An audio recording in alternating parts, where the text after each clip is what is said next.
दोस्तों, सावित्री 2 महीने बाद गर्मी की छुट्टियां मना करके जब अपने घर पहुंचती है तो वो दरवाजा खुला रही होती है, लेकिन दरवाजा खुलने का नाम नहीं लेता है। अब सावित्री को कुछ समझ में नहीं आता है। वो अपने पति राजेश के मोबाइल पर फोन लगाते हैं, लेकिन नंबर स्विच ऑफ रहता है, नॉट रीचेबल बता रहा होता है। सावित्री बार बार डोरबेल बजा रही होती है, लेकिन अंदर से कोई आवाज नहीं आती। सावित्री, जिनकी उम्र 65 प्लस रहती है और वो सरकारी स्कूल की टीचर रहती है, गर्मी की छुट्टियां रहती हैं, ऐसे में वो अपने मायके गई रहती है। अब यहाँ वो अपने 2 बेटों और एक बेटी के साथ घर के बाहर खड़ी अपने पति के दरवाजा खोलने का इंतजार कर रही होती।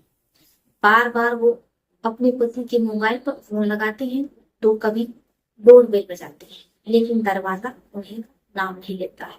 गर्मी का समय रहता है, दोपहर का 2:30 बज रहा होता है। अब ऐसे में जब पड़ोसी की नजर सावित्री पर पड़ती है तो वो सावित्री को घर में बुलाते पीने के लिए पानी देते हैं। एक साथ में सावित्री पानी पी लेती है और वो पड़ोसी से कहते हैं कि हमारे पति राजेश दरवाजा नहीं खोल रहे हैं, 1 घंटे से हम लोग घर के बाहर खड़े हैं। जब पड़ोसी ये सुनते हैं तो वो सावित्री के कानों में कहते हैं कि आपके पति तो कई दिनों से घर के बाहर ही नहीं निकले हैं। दूध वाला आता है और पैकेट घर के बाहर रख देता है, अखबार वाला आता है, अखबार घर के बाहर रख देता है। आपके पति 3 दिनों से ना दूध उठाए और ना घर के बाहर पेपर उठाए, और किसी ने भी उनको घर के बाहर निकलते नहीं देखा। जब वो पत्नी ये सुनती है तो बहुत ज्यादा परेशान होती है। पड़ोसी कहते हैं कि देखिए, आप परेशान नहीं होइए, हम पता करते हैं। इसके बाद वो अपने घर के 2 लड़कों को लेते हैं और दरवाजा खुलाने की कोशिश करते हैं। दरवाजा जब नहीं खुलता है तो अब वो लोग दरवाजा पीटने लगते हैं, लेकिन इसके बावजूद दरवाजा नहीं खुलता है। पड़ोसी, जिन्हें लगता है कि कुछ अनहोनी हो गई, अब इसके बाद वो पुलिस वालों को मौके पर बुला लेते हैं। पुलिस वाले आते हैं, दरवाजा खुलाते हैं, लेकिन दरवाजा तोड़ने की कोशिश करते हैं, लेकिन चूंकि जो दरवाजा रहता है, गेट रहता है, वो लोहे का रहता है, खुलता नहीं। अब ऐसे में पुलिस वाले किसी तरीके से पड़ोसी की छत से कूद करके घर में पहुंचते हैं। अब जब घर में पुलिस वाले पहुंचते हैं तो उन्हें यकीन नहीं होता। उनके हाथ पांव फूल जाते हैं, क्योंकि पूरे घर में रक्त बिखरा रहता है, पूरे घर में खून बहता रहता है। अब पुलिस वाले जैसे जैसे आगे बढ़ रहे होते हैं, उनके जूतों में लसलसाहट लग रही होती है। पुलिस वाले अपनी नाक बंद कर लेते हैं, उनकी नाक फटी जा रही होती है। जैसे ही वो राजेश के कमरे तक पहुंचते हैं तो पुलिस वाले अंदर जाने की हिम्मत नहीं जुटा पाते हैं, क्योंकि उस कमरे में 300 रहते हैं, जिसमें से 100 राजेश का रहता है और 200 जिसके बारे में पुलिस वालों को कोई जानकारी नहीं रहती है कि आखिर ये शव किसका है और यहाँ पर क्या घटना घटित हुई और किसने इन 3 व्यक्तियों को इतनी बेरहमी से मौत की घाट उतार दिया है। आनंद फानन में पुलिस वाले शवों को पोस्टमार्टम के लिए भेज देते हैं। इधर सावित्री का रो रो करके बुरा हाल रहता है। वो अपने हाथों की चूड़ियां तोड़ रही होती, क्योंकि अब तो वो विधवा हो गई। वो अलाप कर रही होती कि भरी जवानी में उसका पति उसे छोड़कर ऐसे चला गया। अब 2 बेटे और एक बेटे की जिम्मेदारी कौन निभाए, कैसे उसके घर खर्चा चले, अब परिवार का क्या हो, उसको कुछ समझ में नहीं आता है। वो अपनी सुध बुध खो लेती है। सावित्री के मायके वाले आते हैं, वो सावित्री को समझाते हैं, बुझाते हैं, और इसके बाद जैसे ही शव का पोस्टमार्टम होता है तो राजेश का अंतिम संस्कार। अब जो राजेश के दोनों बेटे रहते हैं वो अपने पिता को मुंह नहीं देते हैं। अंतिम क्रियाक्रम किसी तरीके से हो जाता है। इसके बाद सावित्री के मायके वाले सावित्री को, उसके दोनों बेटों और एक बेटी को लेकर के वो गोरखपुर चले आते हैं, क्योंकि सावित्री का मायका गोरखपुर रहता है। अब ऐसे ही समय बीत रहा होता है। इधर पुलिस अपनी पूरी कोशिश कर रही होती है कि आखिर राजेश के साथ ऐसा किसने और क्यों किया, और जो ये 2 व्यक्ति हैं घर में जिनका सौंदर्य है वो कौन थे, और इनका राजेश से क्या संबंध था, और वो दोनों राजेश के साथ क्या कर रहे थे, क्योंकि उन तीनों समूह पर एक भी कपड़ा नहीं रहता। अब ऐसे में पुलिस के लिए ये केस पूरे तरीके से पहेली बन गया था। गुत्थी सुलझने का नाम नहीं ले रही थी कि आखिर माजरा क्या है। आसपास लगे सीसीटीवी कैमरे भी पुलिस खंगालती है, लेकिन कोई भी साक्ष्य पुलिस के हाथ नहीं लगता। अब पुलिस के हाथ पसीने छूट रहे होते हैं। इधर मीडिया का दबाव होता है कि शहर में 3 निर्मम हत्याएं हो गई और पुलिस वाले जिन्हें अभी तक कोई सुराग कोई साक्ष्य नहीं मिला है, कातिल तो बहुत दूर की बात है। अब पुलिस वाले अपनी पूरी कोशिश करते हैं, इस केस में वो अपनी जान फूंक देते हैं। लेकिन कभी कभी कुछ ऐसे केसेस होते हैं जो कि सीबीआई वालों से भी नहीं सुलझते। पुलिस वालों को लग रहा था कि शायद ये कुछ इसी प्रकार का केस जो कि उनसे नहीं सुलझ पाएगा, इसलिए वो सीबीआई को देने की कोशिश करते हैं।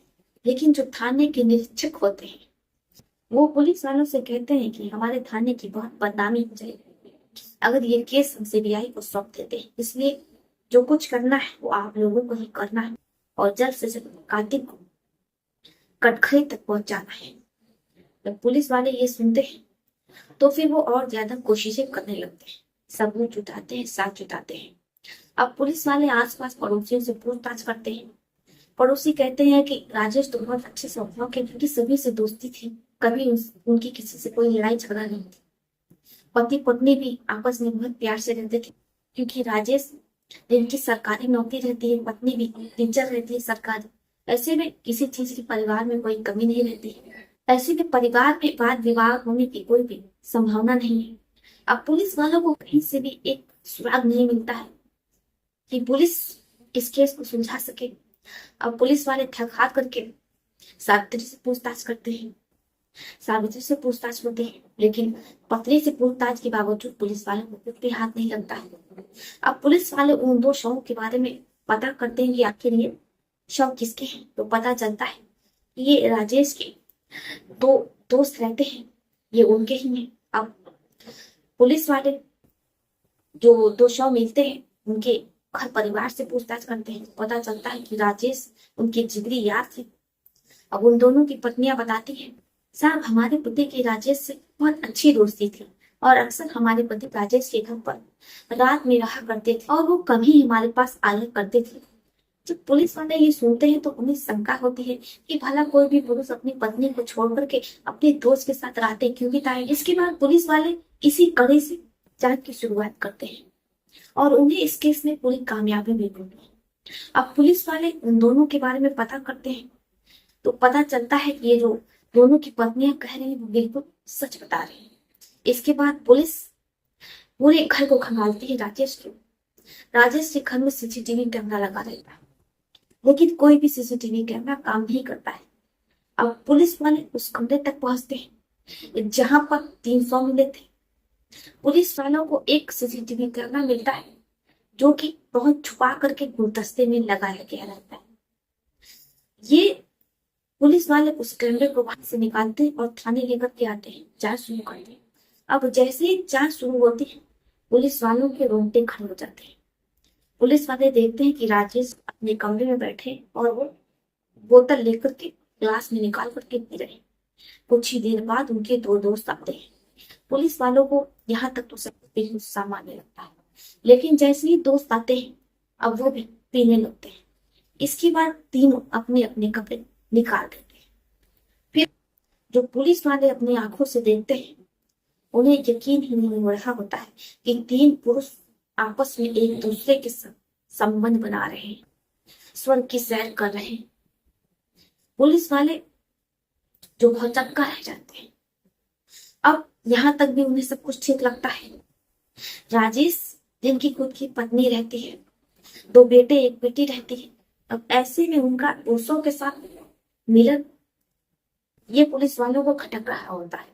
अब पुलिस वाले उन महिलाओं से पूछताछ करते हैं, यानी कि उन दोनों की पत्नियों से पूछताछ करते हैं, तो पत्नियां बताती हैं, साहब हमारे पति कभी कभार ही हमारे साथ मिलन किया करते थे। अब पुलिस वालों को कुछ समझ में नहीं आता है, क्योंकि तीनों तो इस दुनिया में नहीं है। उनके सवालों का जवाब दे तो कौन दे।